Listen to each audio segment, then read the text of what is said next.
रविवार व्रत कथा। प्राचीन काल की बात है। एक नगर में एक बुढ़िया रहती थी। वो हर रविवार को सूर्योदय से पहले उठकर स्नान आदि करके घर के आंगन को गाय के गोबर से लीपकर स्वच्छ करती थी। उसके बाद वह सूर्य देव को अर्घ्य देकर पूजा अर्चना करती थी और फिर भोजन तैयार कर सूर्य भगवान को भोग लगाकर स्वयं भोजन करती थी। सूर्य देव उस बुढ़िया से बेहद प्रसन्न थे। उनकी कृपा से उसे किसी भी प्रकार की चिंता और कष्ट नहीं था। धीरे धीरे उसका घर धन धान्य से भरता गया। उस बुढ़िया को खुश देखकर उसकी पड़ोसन उससे जलने लगी। बुढ़िया के पास गाय नहीं थी, इसलिए रविवार को घर लीपने के लिए वो पड़ोसन के आंगन में बंधी गाय का गोबर लाती थी।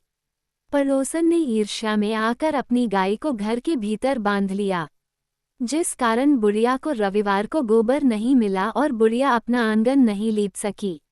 आंगन न लीपने के कारण उसने न भोजन बनाया, न ही सूर्य देव को भोग लगाया और स्वयं भी भोजन नहीं किया।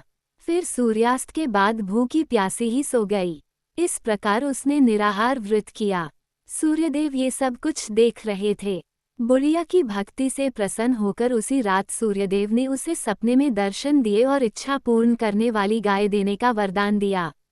अगले दिन जब वो सोकर उठी को उसने देखा कि उसके आंगन में एक सुंदर गाय और एक बछड़ा बंधा था। बुढ़िया गाय को देखकर हैरान रह गई। उसने गाय को चारा खिलाया। वहीं ये सब देखकर उसकी पड़ोसन और अधिक जलने लगी।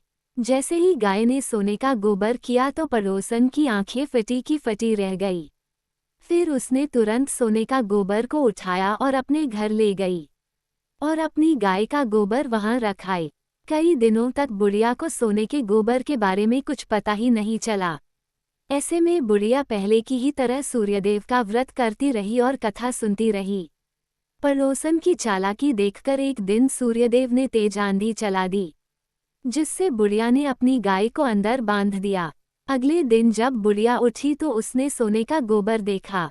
तब उसे बेहद आश्चर्य हुआ। उस दिन के बाद बुढ़िया गाय को घर के भीतर बांधने लगी। सोने के गोबर से बुढ़िया कुछ ही दिन में बहुत धनी हो गई।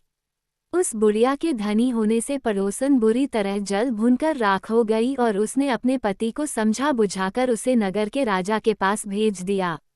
सुंदर गाय को देखकर राजा बहुत खुश हुआ। सुबह जब राजा ने सोने का गोबर देखा तो उसके आश्चर्य का ठिकाना न रहा। उधर सूर्य भगवान को भूखी प्यासी बुढ़िया को इस तरह प्रार्थना करते देख उस पर बहुत करुणा आई। उसी रात सूर्य भगवान ने राजा को स्वप्न में कहा, राजन, बुढ़िया की गाय व बछड़ा तुरंत लौटा दो, नहीं तो तुम पर विपत्तियों का पहाड़ टूट पड़ेगा, तुम्हारा महल नष्ट हो जाएगा। सूर्य भगवान के स्वप्न से बुरी तरह भयभीत राजा ने प्रातः उठते ही गाय और बछड़ा बुढ़िया को लौटा दिया। राजा ने बहुत सा धन देकर बुढ़िया से अपनी गलती के लिए क्षमा मांगी। राजा ने पड़ोसन और उसके पति को उनकी इस दुष्टता के लिए दंड दिया। फिर राजा ने पूरे राज्य में घोषणा कराई कि सभी स्त्री पुरुष रविवार का व्रत किया करें। रविवार का व्रत करने से सभी लोगों के घर धन धान्य से भर गए। राज्य में चारों ओर खुशहाली छा गई।